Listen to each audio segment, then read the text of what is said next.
Check this thing out. So this is part of the Jurassic Quest exhibit at Expo New Mexico this weekend. Wow, that looks like a lot of fun. I know I have a little boy at home who's going to love to see all those dinosaurs. So you get an up-close look at all of the dinosaurs that ruled the earth and sea.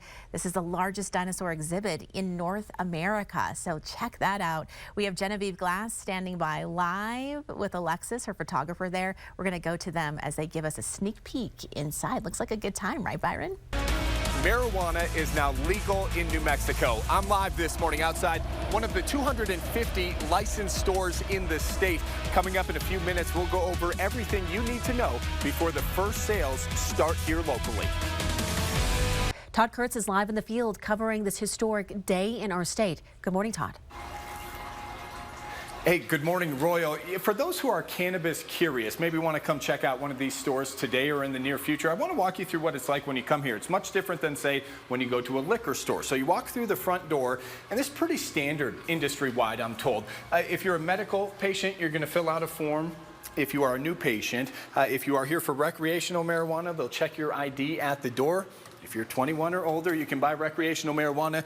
You step into the main facility then here. Here at Generation Health, they do the medical cannabis on the right side, and the recreational cannabis is going to be sold where you're looking right now on the left side as you walk in. So here in Albuquerque, shops are not allowed to open until later this morning. We did find one shop, though, that did open earlier in southern New Mexico. Royal sales start here in Albuquerque, and well, just a couple of hours now, we will begin a new era in New Mexico. I'll toss it back to you. All right, thank you, Todd. The snow in Santa Fe. Genevieve, it's coming down pretty good up there. Byron, it is coming down. Let me tell you, much more than the last storm that we saw, in my opinion. I mean, we're south of Santa Fe right now, and this is the snow we're seeing. So a ton here this morning. And as we were driving up from Albuquerque, it wasn't too bad the first 20 minutes, but then it just came down, and it came down hard. We saw a lot of snow plows doing their thing, and we just tried to maintain our distance and keep it slow, but there were definitely some rough patches there. So yeah, I mean, listen, if you get out in the morning, this is what you will be experiencing. So I would definitely take it slow. And if you don't need to drive, I probably wouldn't at this moment. But it is beautiful, but definitely a storm here this morning, live south of Santa Fe. I'm Genevieve Glass, KOAT Action 7 News.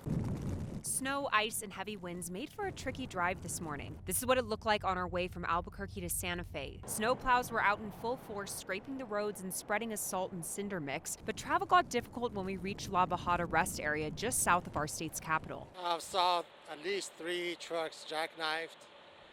Those are usually our signs that it's time to pull over. Emilio is making his way from California to Colorado this morning. Know the road condition better, but for me, I'll pull over. It's not worth the risk. No load is worth the risk of people dying. Another man doing his daily commute from Santa Fe to Albuquerque stopped after just 20 minutes. It was at a crawl. I couldn't attempt to go any faster than that, and I wouldn't risk safety in reference to that. I'm probably going to wait a few more hours.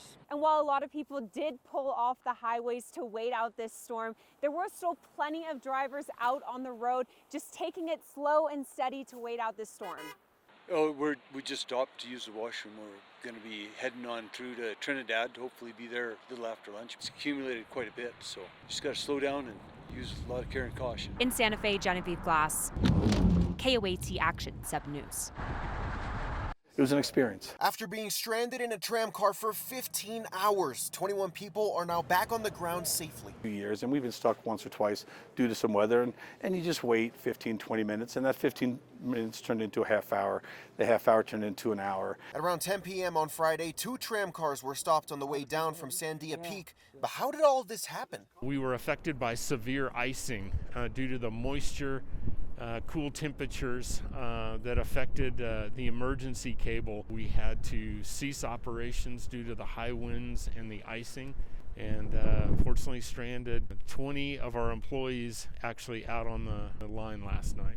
Drejon Jones was the operator for the cabin carrying 20 restaurant employees. They were a little bit finicky at first, but then once I told them that what the plan was, what's been happening, they definitely did calm down. They say the hardest thing was to stay warm as rescue teams planned on how to bring everyone down safely. We got real close and a lot of hugging and and just making sure everyone was okay. At around 11:30 on Saturday morning, crews began their rescue. Their plan was to rappel the passengers down off of the cabin and then walk them to a location where the helicopter could fly them to safety. All the behavior changed.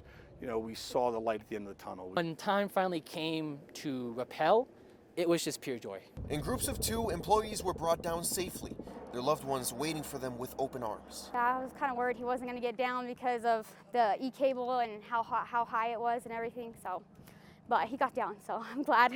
Although everyone was brought down to safety, Drejon says there's an important lesson to take away from this incident. In winter, you have to be a lot more perceptive of the cables.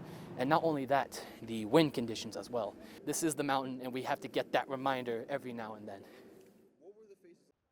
Miles from the heart of Mora, These sites have been here for thousands of years, hundreds of years. wildlands scorched from the Calf Canyon Hermit's peak fire, all eyes turning to burn scars as New Mexico dives into monsoon season. And what we'll see from that when the rains do start is flooding, we'll see erosion. Micah Kiso is with the Burn Area Emergency Response Team. One of the things we do is we actually get down and we take a look at what the forest floor looks like after the fire. The team of engineers, soil, and water experts survey the burn scars, determining what areas have low, moderate, and high burn severity. Experts say the higher the burn severity, the more water repellent the soil becomes. On those high severity areas, we're definitely going to see accelerated runoff to move rocks and boulders and logs that are left out there burned, and really create some problems for infrastructure and water quality. The team taking us on an exclusive tour, but only showing us low severity burned areas. Experts say this particular area will likely see less flood damage. You can see all of these trees still standing around me.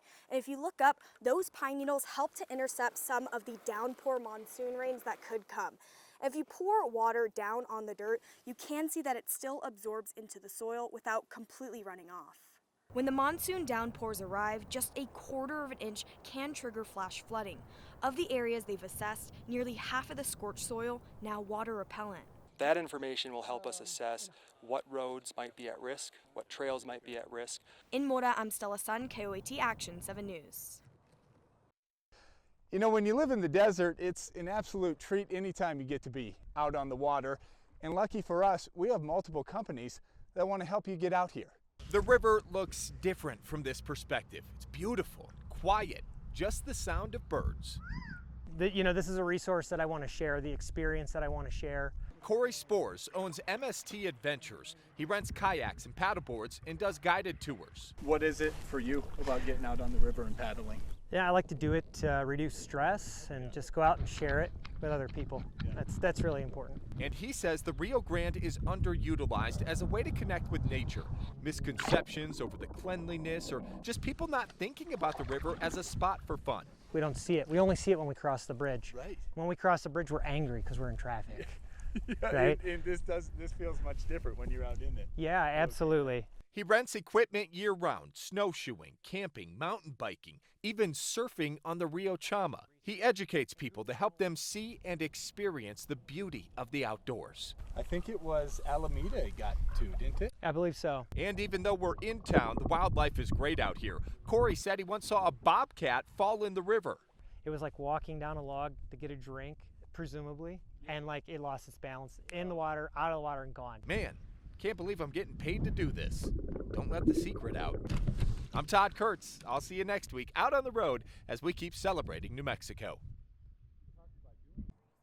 On the foothills of the Sangre de Cristo Mountains, a forest of trees. The pinon trees are getting to the point where they're drought stressed enough to where we might have another mass die-off event. Dr. John Formby, the state forest health specialist, spends many days studying the forests. He says the statewide drought is dehydrating many of our trees, like our beloved state tree, the pinon. When pinons are drought stressed, it makes them more vulnerable to attack by bark beetles. So what I'm doing here is chipping away the bark at this recently attacked tree, bark beetle attacked tree. Healthy pinon trees produce sap, which pushes bark beetles out, stopping them from killing the tree. But when pinons are drought stressed, it may not produce enough sap to fend off the bug. The New Mexico Forestry Division finds about 90% of trees that die off each year in the state is from bark beetles. Once a tree is attacked, by bark beetles, then it's doomed. There's nothing you can do to save it at that point. Over the last decade, 1.9 million acres of trees killed. Even from the City of Santa Fe open space trailhead, you can already tell that this pinon tree is starting to be attacked by bark beetles. One indicator, dying pine needles. The National Weather Service predicts drought conditions will continue well into the year. As a result, Dr. Formby says the continued drought, coupled with other factors, may set the stage for even more pinon trees to die off in the next 1 to 3 years. Reporting, I'm Stella Sun, KOAT Action 7 News.